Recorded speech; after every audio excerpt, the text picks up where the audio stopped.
Panorama group, जो सोचता है वो करता है। आपके अपने सपनों का आशियाना। नमस्कार, आप देख रहे हैं भारत लाइव। भारत लाइव के महाभारत 2024 में आज हम चर्चा करेंगे जो वोटिंग का फाइनल रिपोर्ट आते ही 32 सीटों पर हुआ है बहुत बड़ा उलटफेर। वैसे अभी तक चुनाव भी 32 ही सीट पर हुई है और आखिरकार चुनाव आयोग ने फाइनल रिपोर्ट वोटिंग परसेंटेज दे दिया। बहुत का अंतर है, मतलब कहें तो इस चुनाव में अगर आधे % का भी वोट अगर इधर उधर हो जाता है तो किसी प्रत्याशी का भाग का फैसला हो जाता है। वैसे तो है कम से कम 1.5-2% का। बाबा से जानेंगे जो आखिर किस तरह से इनका आकलन है जो वोटिंग परसेंटेज आते ही 3200 सीट पर हो गया है उलटफेर। हम पहले चरण से बाबा स्टार्ट करते हैं। पहले चरण में 4 सीट पे हुआ था चुनाव, औरंगाबाद, गया, जमुई, नवादा। मतलब क्या ऐसा उलटफेर हो गया जो परसेंटेज आखिरकार जो फाइनल आ गया है। वैसे फाइनल तो आया है 2-3 दिन के बाद पर, जैसे कहें तो 25 के चुनाव का आज 27 को आया है, तो 24 से 36 या 48 घंटे कर लेते हैं, उसके बाद आ रहा है फाइनल रिपोर्ट। हाँ भाई, वोटिंग का फाइनल रिपोर्ट आने के बाद किस आधार पे ये पूरा उलटफेर हो गया है? देखिए, सबसे पहले चंदन जी, हम चाहेंगे कि आज जो हम लोग ये फाइनल महाभारत करने जा रहे हैं, इस महाभारत में हम 32 सीटों की बात कर रहे हैं। 8 सीट अभी बचे हुए हैं बिहार के। इन 8 सीटों पर क्या होगा ये तो हम 1 तारीख को बताएंगे, जब वोटिंग खत्म हो जाएगा 6 बजे के बाद हम फाइनल रिपोर्ट बताएंगे। लेकिन जो 32 सीटों पे हो गया है उस पर बताना हम अपना फ़र्ज समझ रहे थे कि आखिर ये प्रक्रिया क्या चल रही है, और 32 सीटों पर जब चुनाव हो गए हैं तो इस पर जोड़ घटाव क्या हो रहा है, कैसे उलटफेर हो गया है, ये सारी चीज़ें बता रहे हैं। आज आपने एक आंकड़ा दिया, ये फाइनल आंकड़ा था जो चुनाव आयोग की तरफ से आया था। इस आंकड़े में पहले चरण से लेकर के छठे चरण तक के 32 सीटों का पूरा आंकलन है। आपने शुरुआत किया पहले चरण का, तो पहले चरण में 4 सीटों पर चुनाव हुआ था। चारों सीट पर एनडीए वर्सेस इंडिया गठबंधन था, और एनडीए वर्सेस इंडिया गठबंधन में एक बात साफ नजर आई थी कि इंडिया गठबंधन से सिर्फ राष्ट्रीय जनता दल इस पर चुनाव लड़ रही थी। इन सीटों की अगर देखें तो इसमें एक बात आप याद कीजिएगा, मैं शुरू से मैं बता रहा हूं, और कल भी आपने देखा होगा मुद्दे की बात जब हम कर रहे थे तो मैंने एक बात कहा था, उससे पहले कई बार मैं रिपीट कर चुका हूं कि महिलाओं ने इस बार बढ़ चढ़ करके हिस्सा लिया है। महिलाओं ने बढ़ चढ़ के हिस्सा लिया, उसके पीछे का कारण क्या है हमने बताया। कई योजनाएं, कई रणनीतियां हैं, कितने सरकार ने उनको दिया है, इसके चलते वो एग्रेसिव हुई हैं। और मैं कहीं देख रहा था एक सोशल मीडिया पे, एक पुरुष जो है उससे रिपोर्टर पूछता है कि भाई वोटिंग है कल आपके क्षेत्र में, आप किसको वोट दीजिएगा? तो बोला कि देखिए, साइकिल से जा रहा था अपनी पत्नी को बैठा करके, वहीं रोका। बोला कि देखिए, जिससे हम चल रहे हैं उसी को ना वोट देंगे। उत्तर प्रदेश की बात थी, इसी पर ना वोट देंगे, यानी साइकिल पर वोट देंगे, वो कह रहा था। तो उसकी उत्सुकता जगी कि भाई कहीं समर्थक तो नहीं है, इनकी पत्नी क्या कहती है। जाति वगैरह नहीं पूछा, पत्नी से पूछा कि ये बताइए मैडम आप किसको वोट देंगी? तो बोला किसको वोट देंगे? जो हमारी सुरक्षा करता है हम उसको वोट देंगे, जो हमको 5 किलो अनाज देता है उसको वोट करेंगे। बोला कि महाराज आपके घरे में 2 आदमी हैं, आपके पति कह रहे हैं। तो बोला कि इनका हिम्मत है कि दे देंगे साइकिल को वोट? हैं, घर में खाना है कि नहीं, लौटना है कि नहीं, घर में मेरा चलता है। दैट मीन्स मेरे कहने का तात्पर्य इतना ही है कि महिलाओं ने इस बार बहुत एग्रेसिव वोटिंग किया है। हालांकि इससे पहले भी महिलाओं का एक रिकॉर्ड रहा है, लेकिन इस चुनाव में बहुत ज़्यादा देखने को मिल रहा है। अब जैसे हमारे पास रिपोर्ट है जो पहला चरण है, इसमें पुरुषों ने 49.59% किया है। यहाँ ये पहला ऐसा क्षेत्र है जहां महिलाओं ने 48.90 यानी 1% के आसपास कम। चारों क्षेत्र का मिला करके मैं बता रहा हूं। हालांकि अलग अलग क्षेत्रों की बात करें तो उसमें चूंकि जानने का बहुत ज़्यादा उसमें उत्सुकता नहीं है, क्योंकि पहले चरण की अगर बात करते हैं हम तो 48.90 और 49.59। इसका मतलब है कि महिला यहाँ 1% के आसपास जो पुरुषों से कम है। लेकिन इसके आगे जब बढ़ेंगे हम 32 सीटों की चर्चा करने बैठे हैं, इसके आगे जब हम बढ़ते हैं तो दूसरे चरण के मतदान में जो चरण में हम बता देते हैं, बांका था, भागलपुर था, कटिहार था, किशनगंज और पूर्णिया। इसमें सब हॉट सीट ही था। भागलपुर में राहुल गांधी भी आए थे, पूर्णिया पप्पू यादव को लेकर के चर्चा में हुआ था। बाकी बांका तो गिरधारी यादव, दो यादवों के बीच में टक्कर थी। कटिहार, किशनगंज, सीमांचल और मुस्लिम मतदाता सबसे अधिक अगर हैं तो पूरे कहें जो बिहार में सबसे अधिक यही है, उसको लेकर के चर्चा में रहती है। आपके पास बाबा क्या है महिलाओं का? 2019 के चुनाव में एकमात्र इसी दूसरे चरण की एक सीट थी जिसको जीत करके महागठबंधन गई थी, किशनगंज। अब यहाँ जो हम बता रहे थे उसमें आपको सिंपल सी बात बता दें कि जो पहले चरण में जो टोटल वोटिंग का जो प्रतिशत है उस टोटल में इजाफा कहीं नहीं हुआ था। 2019 के चुनाव में अगर देखें तो 53.47 हुआ था और 49.26 हुआ था, यानी वोटिंग का प्रतिशत घटा था पहले चरण में। दूसरे चरण में आपने पूछा कि किशनगंज, कटिहार, पूर्णिया, भागलपुर और बांका में क्या हुआ, तो बांका में यहाँ से अब नया कहानी शुरू होता है।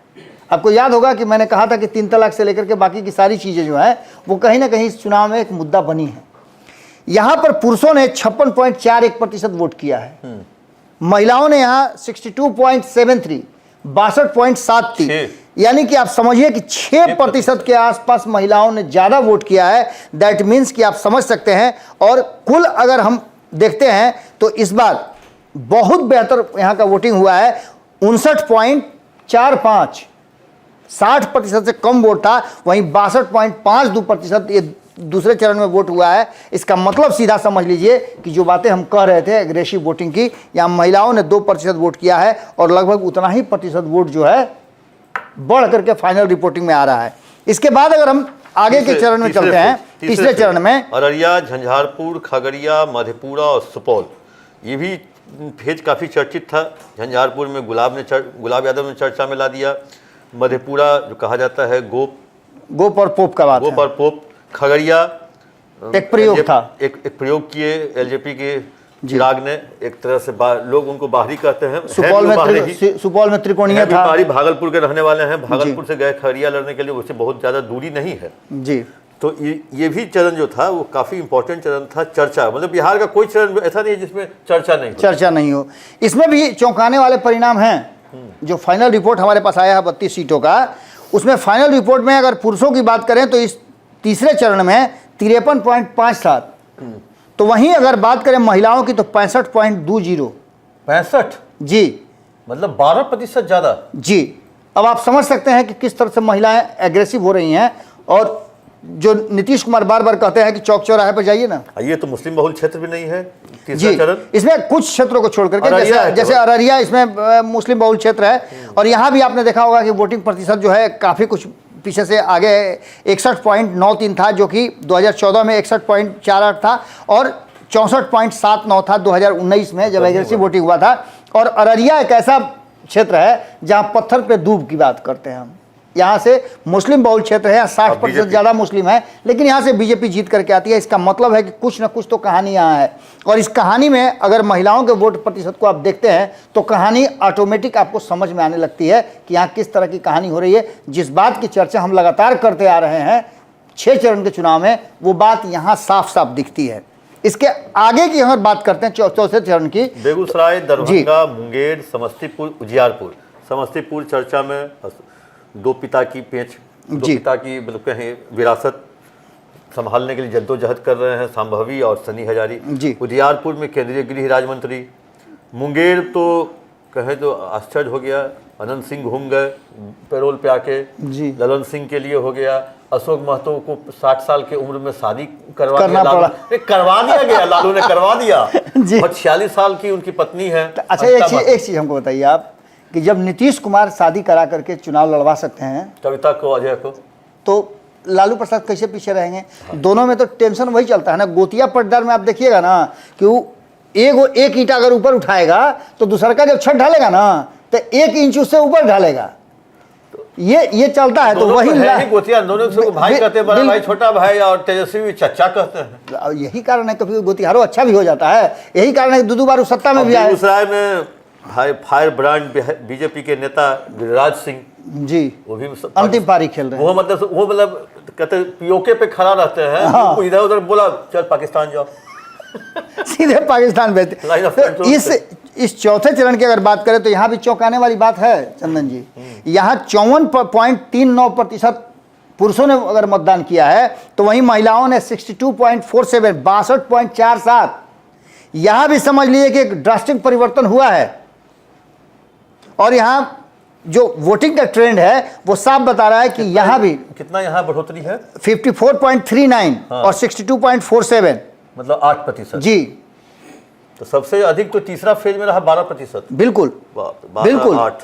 तो आप समझ सकते हैं, इसको मैंने इसीलिए मार्क करके रखा है कि ये जो हम बार बार बता रहे हैं कि उलटफेर क्या हुआ है, ये उलटफेर है। और ये जो नीतीश कुमार का और लालू प्रसाद के बीच में जो अंतर पैदा करता है वो यही महिला वोटर, यही वोटर है, जिसको लेकर के नीतीश कुमार एकदम साइलेंटली काम करते रहते हैं। और अब तो उस गुण को सीख गए हैं नरेंद्र मोदी भी।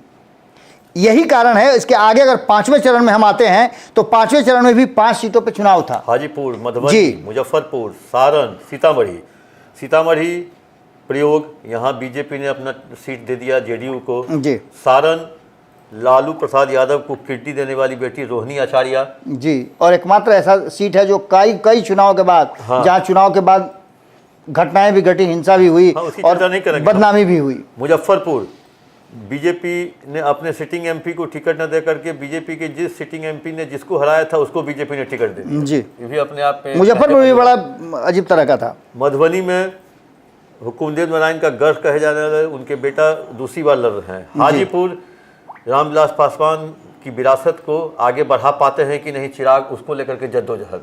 तो कहें जो 5वां चरण भी इम्पोर्टेंट है, सभी सीट इम्पोर्टेंट है। महिलाओं ने इस 5वें चरण में भी गजब का अपना टसन दिखलाया है। यहाँ पर 52.42% पुरुष वोट किए हैं, तो वहीं 61.58% महिलाओं ने वोट किया है।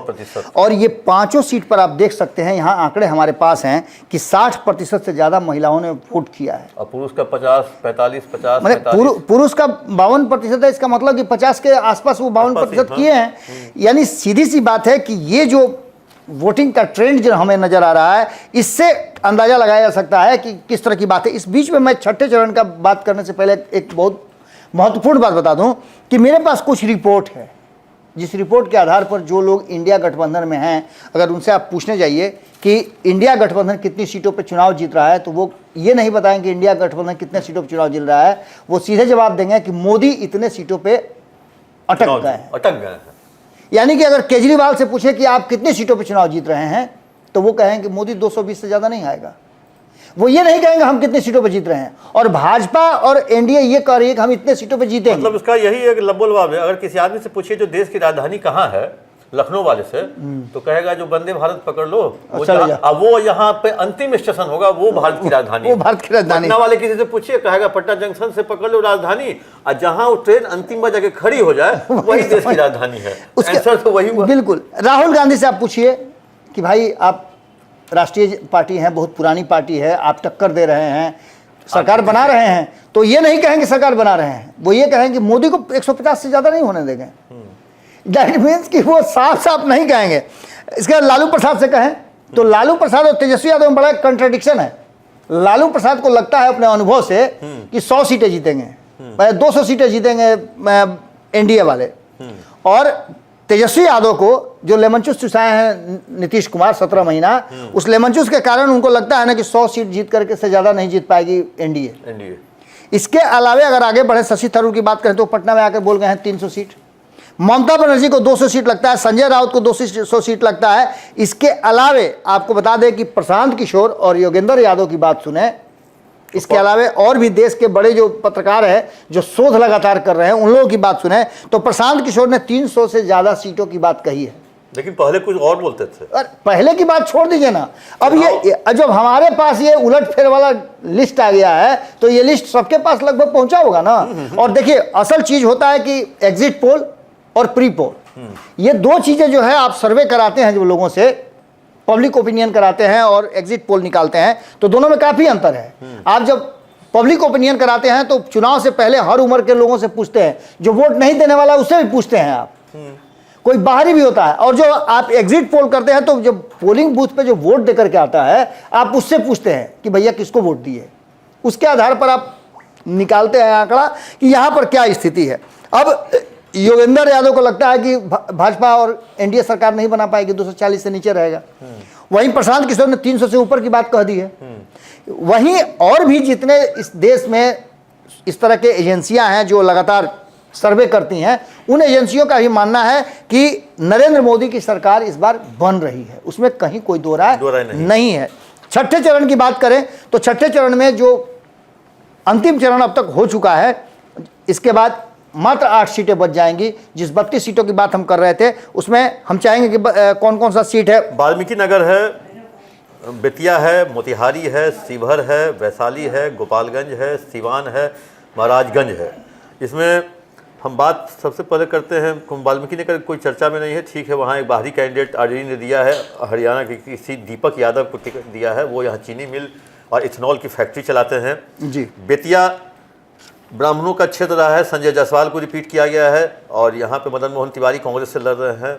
मोतिहारी में फिर राधा मोहन सिंह पर दांव लगाया है बीजेपी ने, वहाँ वीआईपी के हैं कैंडिडेट और इसलिए हम ये मोतिहारी पे रुक जाएंगे 10 सेकंड के लिए। मोतिहारी में सिर्फ राधा मोहन सिंह की स्थिति थोड़ा पहले से खराब है क्योंकि वैसे वोट उनको मिलता था, क्योंकि रमा देवी को बगल में टिकट मिलता था तो वहाँ वो राजपूत वोट पाती थी, यहाँ राधा मोहन सिंह वैसे वोट पाते थे। तो रमा देवी का टिकट कटने से फिर हम शिवहर में आनंद मोहन जो बाहुबली है उनकी पत्नी लड़ रही हैं, उधर से आरजेडी से ऋतु जायसवाल। मेरी बातचीत एक बड़े पत्रकार से हो रही थी दिल्ली से, उन्होंने बिहार का फीडबैक लेने के लिए मुझसे बातचीत किया था, फ़ोन किए थे, तो बोले कि बिहार की स्थिति क्या है। तो हमने बताया उनको, अपनी बातें हमने रखी। इसी बीच में मेरे मुंह से निकला जो मेरा अनुभव था, उस अनुभव के आधार पर कि जो बच्चा अगर पढ़ लिख करके परीक्षा देने जाता है तो उसको 100 नंबर के सवाल में मात्र 80 नंबर का प्रश्न का हल करना है, 80 नंबर में पास होना है उसको, क्योंकि 20 नंबर तो पहले से मोदी जी वाला है।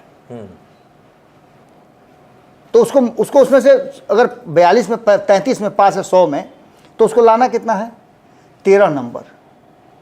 दैट मीन्स कि आप समझ सकते हैं इन 32 सीटों पे नरेंद्र मोदी का 20 अंक जो है वो हर सीट पे लगा हुआ है। इसके बाद आप बात कीजिए बाकी का। जिस तरह मैट्रिक में फिजिक्स केमिस्ट्री बायोलॉजी में प्रैक्टिकल होता है 20 नंबर का जी, तो प्रैक्टिकल रहता है लोकल टीचर के हाथ में जी, उसको लोग बच्चे मैनेज करके किसी तरह चाहते हैं सर 17 दे दीजिए 18 दे दीजिएगा, वो 20 में, तो ये 20 लगभग प्रैक्टिकल है। नहीं 20 में 20 एकदम पक्का है, 20 में 20 मोदी वाला पक्का है। बाकी की चीजें बताइए छठे फेज में महिलाओं का बढ़ा है कि नहीं बढ़ा? चौंक जाइएगा, सही में 51.95% पुरुषों ने वोट किया है और 62.95,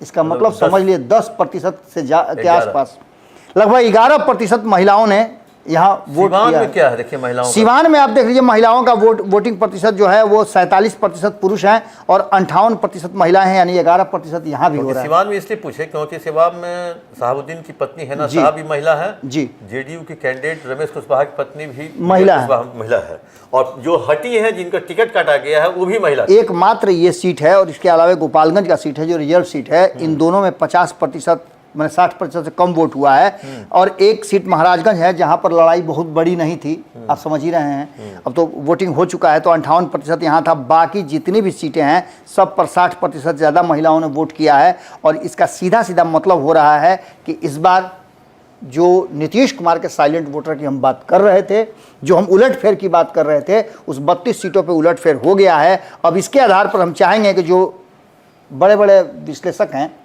जो बड़े बड़े प्रिडिक्टर हैं, भविष्यवक्ता हैं कि इतनी सीटों पर फलाने जीतेंगे, इतनी सीटों पर फलाने जीतेंगे, उनको चाहिए कि अब आकर के बाबा महिलाओं में कोई जाति नहीं होती जी, महिलाएं देखती हैं क्षेत्र का एकमात्र ऐसा वर्ग है जिसमें कोई जाति नहीं है। महिलाएं जो यादव है, ईबीसी है, ओबीसी है, सबको पता है जो हमको घर चलाना है, घर को लेकर के क्या चाहिए, आम जन शांति से रहे, वहाँ कहीं मार काट न हो, कहीं उनका मंगलसूत्र न छिन जाए और कहीं उनका सोने का चेन न छिन जाए और वो रोड पे बात करती हुई जा रही है उनका कोई झपट्टा न मार ले मोबाइल, ये सब चीज़ से चिंतित रहती है जी। तो ये सब चीज़ नीतीश कुमार ने शायद बिहार में पहले 2005 से ही देना शुरू कर दिया, जो हमको पता है अभी तक चल रहा है। क्या बिल्कुल नीतीश कुमार ने जिस तरह का माहौल बनाया है बिहार में, उस माहौल को लेकर के एक बात तो पक्का है कि बिहार में एक अमन चैन की और सुशासन की सरकार जो कहते हैं वो नजर आया है, क्योंकि इसकी चर्चा नीतीश कुमार बार बार करते हैं और पूरे चुनाव में आपने देखा होगा कि पहले राउंड के बाद उन्होंने हर मंच से ये बात कहा है कि 2005 से पहले का बिहार आप देख लीजिए, तब वोट करने जाइए। जब पत्रकार जब सुशासन लिखते थे या बोलते थे तो विपक्ष के नेता मजाक में कटाक्ष में बोलते थे जो जाइए सुशासन बाबू से पूछ लीजिए ना। हाँ बिल्कुल बिल्कुल आप सही कह रहे हैं। एक ये परिस्थितियां थी और दूसरी परिस्थिति ये है कि नीतीश कुमार से नरेंद्र मोदी ने बहुत कुछ सीखा है, राजनीति का बहुत सारा गुण सीखा है। उसी गुण का नतीजा है कि 33% आरक्षण जो नीतीश कुमार पहले दे चुके हैं, 50% चुनाव में आरक्षण, लोकल चुनाव में नीतीश कुमार पहले दे चुके हैं। महिलाओं को साइकिल, पोशाक, जीविका दे दी, फलान ठेकान, इतनी चीजें दे चुके हैं कि अब ये महिलाएं उनसे अलग नहीं हो सकती हैं। नीतीश कुमार जिस फॉर्म में भी रहे उस फॉर्म में नीतीश कुमार सबको स्वीकार रहे हैं। और आप देखे होंगे कि इस बार की रैलियों में भी जब एनडीए की रैली हो रही है तो उसमें महिलाओं की संख्या बहुत ज्यादा है। हम लोग चर्चा कर रहे थे महाभारत 2024 वोटिंग का फाइनल रिपोर्ट आते ही 32 सीटों पर हुआ बड़ा उलटफेर। अब क्या है उलटफेर? क्योंकि हर फेज में, हर चरण में पुरुष से कहीं 8, 9, 10, 11, 12% तक अधिक महिलाएं वोट दी है। और महिलाओं का अधिक वोट देना ये दिखाता है जो पानी का बहाव किस तरफ है। ये जो वोट का प्रतिशत जो बाबा आपको बता रहे थे, बाबा चर्चा कर रहे थे, हम भी बाबा के साथ चर्चा कर रहे थे, ये दिखा दिया है जो पानी का बहाव किस तरफ है। अब दर्शक के पाले में छोड़े जाते हैं सब कुछ, जो आप खुद अपने से आकलन कीजिए जो महिलाएं किसको वोट दी होंगी और आसपास के अगल बगल के महिलाओं से पूछ भी लीजिए। अगर नहीं आपको विश्वास हो रहा है, हमारी बात पर अगर विश्वास नहीं हो रहा है, हम लोग तो अभी इशारों में बोले हैं, लेकिन खुल के अभी नहीं बोले हैं। खुल के अगर आपको जानना है तो अगल बगल की आसपास के आस पड़ोस की महिलाओं से बात कर लीजिए। कैसा लगा ये महाभारत 2024? हमें अपना कमेंट बॉक्स में जाकर जरूर दें। देखते रहिए, हम ये जब तक चुनाव रहेगा तब तक महाभारत 2024 लेके आपके पास आते रहेंगे। एक अंतिम में बात मैं कहना चाहूँगा आप दर्शकों से कि आप लगातार भारत लाइव पे देख रहे थे, हमें हर तरह की खबरें हम आपके सामने लेकर के आ रहे थे, लेकिन भारत लाइव का फॉर्मेट हमने चेंज किया है आपके लिए। अब आप जो देखना चाहते थे वैसी खबरें, जो लगातार खबरें आपके सामने आ रही हैं और उन खबरों में कहीं ना कहीं जो नज़र आ रहा है आपको कि ब्रेकिंग खबरें हैं, जो तत्काल खबरें चाहिए, उन खबरों के लिए भारत लाइव बिहार झारखंड आपके सामने आ चुका है। वहाँ आप जा कर के भारत लाइव में जो खबरें हैं, जो इंस्टिंक्ट खबरें हैं, तुरंत की खबरें वो देख सकते हैं। और विश्लेषण किसी भी तरह का हो वो आप भारत लाइव पे देख सकते हैं, जो आपका चैनल है। और इसके साथ साथ हम एक आग्रह आपसे लगातार कर रहे हैं कि ये फॉर्मेट आपको कैसा लग रहा है ये ज़रूर बताइएगा। साथ साथ एक और चीज़ हमें बताइएगा कि आप भारत लाइव पर और भारत लाइव ब्रेकिंग पर, पंचनामा पर क्या सुनना चाहते हैं, किस विषय पर हम आपके सामने जो अपना कमेंट्री है वो करें। बहुत बहुत धन्यवाद आपका साथ देने के लिए। नमस्कार। पनोरमा ग्रुप, जो सोचता है वो करता है। अगर ये वीडियो पसंद आई और वह बिहार के राजनीति और बिहारियत से सरोकार रखेनी तो सब्सक्राइब बटन दबा के चैनल के सब्सक्राइब कर ली। ओजे एगो घंटी बा, ओकरा बटन दबा देला से कुल सटीक और मारक खबर रुआ मुफ्त में मिल जाई। अगर रुआ पत्रकारिता के हमनी के नया प्रयोग में सहयोग कर चाहतानी तो ज्वाइन बटन दबा दी। पेटीएम नंबर नोट कर ली 9386816700। धन्यवाद।